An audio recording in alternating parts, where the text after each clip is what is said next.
Anda kembali bersama kami pemirsa dan dialog pembelian pesawat jet tempur masih akan kita lanjutkan. Kini kita akan juga membahas bersama dengan pengamat pertahanan. Ini sudah ada Bapak Andi Wijayanto. Selamat petang Bapak. Selamat petang Mbak. Pak Andi, kita ingin tahu menurut pandangan Anda seberapa penting Anda melihat kesepakatan pembelian 42 pesawat Prancis Rafale ini? Karena tentunya ini pembelian yang sangat besar. Ya ini menandakan kesinambungan pelaksanaan rencana pertahanan kita sejak tahun 2006 ya ketika Renstra 2024 ditandatangani oleh Menhan waktu itu Pak Juwono Sudarsono.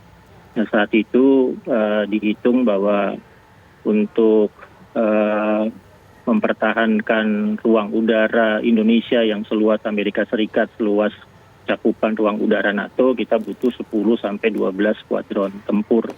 Ya, saat ini kita mungkin baru punya 3 skuadron tempur yang siap operasional, kira-kira ada 2 F-16 dan 1 Sukhoi 27 dan 30. Jadi kalau nanti Rafale datang, baru menambah sekitar 3 skuadron lagi, jadi baru 50% dari kebutuhan yang direncanakan di Renstra 2024 yang terpenuhi.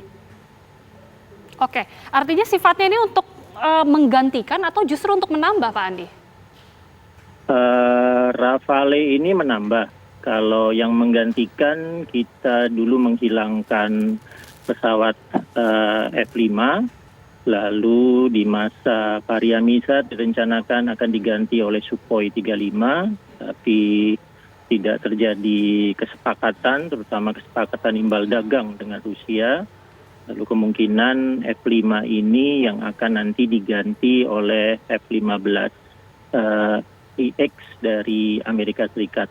Tapi kalau Rafale ini skuadron baru yang mungkin baru ditetapkan spesifikasinya di masa kasaunya Pak Yuyu antara 2018 sampai 2020. Oke. Pak Andi, ini jumlah yang dibeli banyak, 42 pesawat tempur. Apakah memang ini sesuai dengan kebutuhan? Artinya ancaman yang dihadapi Indonesia saat ini atau mungkin di masa mendatang memerlukan pesawat tempur memang sebanyak ini? Pendekatan Renstra Pertahanan 2024 itu bukan pendekatan ancaman, jadi bukan trade base. Oke. Pendekatan yang digunakan itu pendekatan kapabilitas, capability base, untuk menutup ruang udara Indonesia yang ada 4 titik panas di Malaka, di Natuna Utara, di Ambalat, dan di Biak serta Arafuru. Ya kira-kira kita butuh 10-12 skuadron. Jadi kemudian itu akan ditempatkan di Pekanbaru, Pontianak, di Wahyudi, di Hasanuddin Makassar, dan kemudian juga Biak. Jadi nanti disebar ke 5-6 pangkalan udara yang akan dikendalikan oleh 3 komando operasi udara. Ini perencanaannya berbasis kapabilitas. Apapun dinamika ancamannya, Indonesia harus bisa melakukan gelar udara 10-12 skuadron. Dan pendekatan ini juga digunakan oleh angkatan lain. Jadi misalnya kalau angkatan laut untuk menutup 4 titik panas tadi, mereka membutuhkan masing-masing titik panas 3 kapal selam, jadi butuh ke depan total 12 kapal selam. Oke, artinya menggunakan pendekatan kapabilitas. Tapi kalau kita melihat konsekuensi apa yang sebenarnya akan dialami Indonesia apabila pembelian tersebut tidak dilakukan, Pak?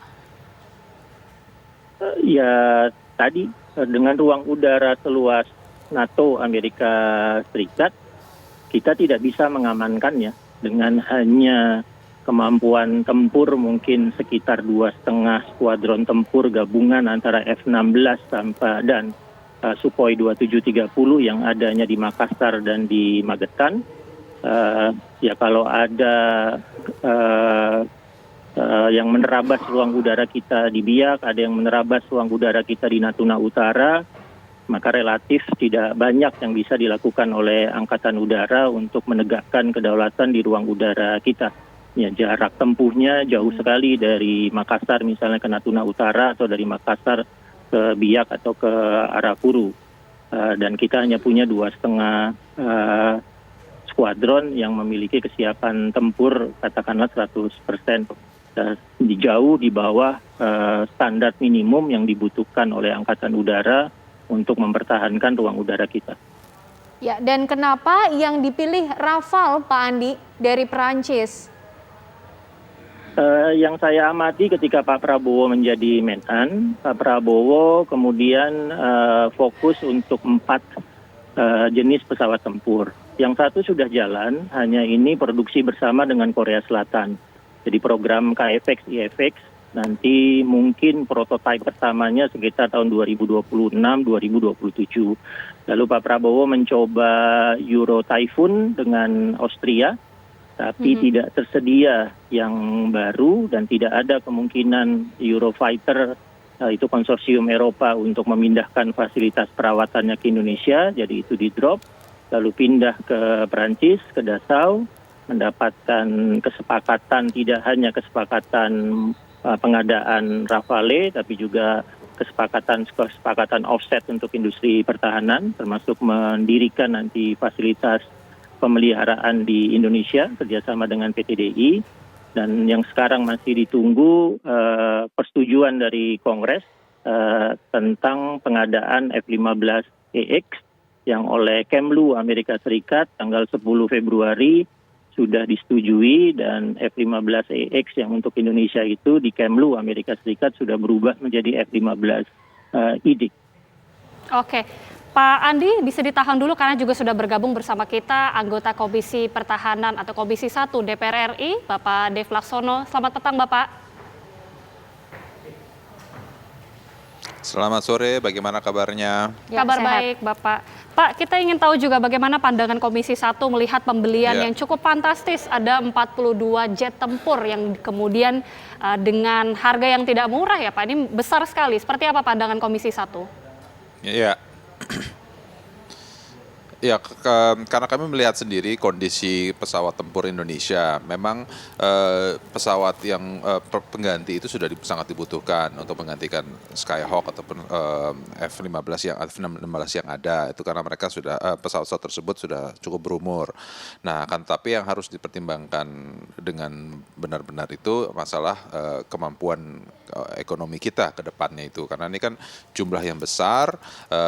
Pembeliannya juga sudah membutuhkan biaya yang sangat tinggi, lalu juga perawatannya, dan apalagi kalau kita mengakuisisi jenis baru, berarti kan ground supportingnya, pilotnya, maintenance facility, training facility, semua itu harus dibangun dari nol. Nah, hal itulah yang harus menjadi pertimbangan sebelum dilakukan pembelian tersebut.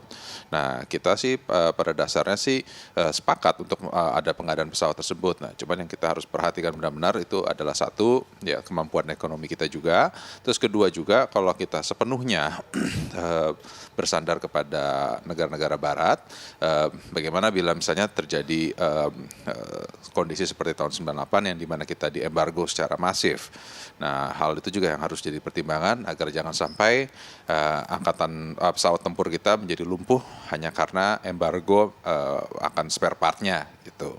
Oke. Nah, sedangkan tadi Bang Dev, tadi Bang Daniel juga sudah menjelaskan bahwa pembiayaan dari pembelian jet tempur ini tentunya masih dalam perhitungan oleh Kementerian Keuangan, Bang Dev. Ya, ya. Tentunya memang kan memang belum ada pembayaran dulu. Ini kan baru ada kesepakatan di awal. Terus masih ada proses-proses panjang ke depannya, dan itu juga harus ada komunikasi juga dengan kami di Komisi 1. Dan pada kesempatan yang berikutnya dari Kemhan pasti akan menjelaskan secara detail tentang pembelian tersebut dan juga dukungan-dukungan anggarannya. Oke, Pak Andi, tadi pernyataan dari Pak Dev bahwa memang dengan adanya pesawat seperti ini atau pembelian pesawat seperti ini tentunya ada dibutuhkan transfer of technology. Tadi juga sudah disampaikan oleh Pak Daniel. Tentunya akan ada banyak program-program yang mesti dilakukan. Seperti apa kemudian mungkin masukan atau apa yang kemudian harus paling diantisipasi apabila memang pesawat ini tiba, bagaimana kemudian mengatasi atau transfer of knowledge yang harus dilakukan? Komisi 1 Pak Prabowo bisa menjelaskan lebih detail tentang mekanisme offset yang menyertai pembelian Rafale ini, maka mungkin bisa semakin jelas bagaimana Pak Prabowo berusaha agar belanja pertahanan untuk Rafale ini juga bisa nanti berubah menjadi investasi pertahanan. Jadi tadi ada MRO facility akan dikerjasamakan dengan PT DI, avioniknya akan dengan LAN, lalu kemudian karena ada kemungkinan amunisi ya seperti rudalnya akan dikerjasamakan dengan PT Pindad, terus amunisi beratnya. Ada pelatihan untuk para pilot yang simulatornya nanti juga akan bisa dibuat antara PT DI dengan PT LAN. Daftar offsetnya banyak sekali, panjang sekali kerjasama antara Indonesia dengan Perancis untuk Rafale ini, dan itu memang menjadi mandat dari Undang-Undang Industri Pertahanan. Dengan mandat Undang-Undang Industri Pertahanan itu tidak bisa lagi pemerintah membeli alutsista tanpa adanya mekanisme offset transfer teknologi atau imbal dagang untuk memperkuat industri pertahanan Indonesia. Oke. Bang Dev, kalau dari Komisi 1 sendiri melihat kemudian pembelian pesawat tempur ini, seperti apa sikapnya? Apakah nanti kemudian akan menyetujui pembelian pesawat tempur ini? Karena tadi juga Pak Andi menjelaskan bahwa sebenarnya pembelian pesawat tempur ini dengan pendekatan kapabilitas, ada titik-titik ruang udara di Indonesia yang memerlukannya. Ya. Iya, enggak, kalau kebutuhan pesawat itu sudah pasti ada, dan itu yang memang kita sudah sepakati, memang perlu ada pengadaan penambahan pesawat. Cuman kan kalau yang sekarang kita miliki kan F-16, F-15 ya. Jadi supporting unit dan lain-lainnya semua itu sudah ada. Pilotnya juga sudah ada, training facility-nya juga sudah ada. Nah, kalau kita membeli satu jenis pesawat baru berarti kan harus ada investasi yang besar. Memang sih di dalam perjanjian itu ada perjanjian transfer teknologi dan lain-lain sehingga bisa menggunakan in-hand yang kita miliki. Nah, kan tapi teknisnya ini yang harus secara diperhatikan dengan seksama. Kenapa? Berarti kan kalau misalnya ada transfer teknologi lalu juga ada produksi ataupun juga pelatihan, itu berarti harus ada investasi. Nah, itu juga berdampak kepada penyertaan modal negara kepada BUMN. Nah, apakah BUMN itu juga sudah menyiapkan anggaran tersebut untuk melakukan pengadaan peralatan untuk mendukung industri baru ini. Nah, ya hal inilah yang harus menjadi perhitungkan karena ini juga akan bercabang ke banyak hal. Jadi yang pasti ini kita menunggu penjelasan secara detail dari Kemhan pada rapat berikutnya untuk sebelum kita memiliki sikap yang resmi dan yang tegas. Akan tapi kita pasti mendukung kalau untuk memperkuat dirgantara kita. Oke, artinya Komisi 1 juga akan berencana untuk membahas lebih lanjut bersama dengan Kementerian Pertahanan. Kita akan tunggu bagaimana kemudian perkembangannya, tapi terima kasih Pak Dev Laksono, anggota Komisi 1 DPR RI, dan juga Pak Andi Wijayanto sudah bergabung bersama kami di Kabar Petang. Sehat-sehat selalu Bapak. Sehat selalu Selamat semua. petang.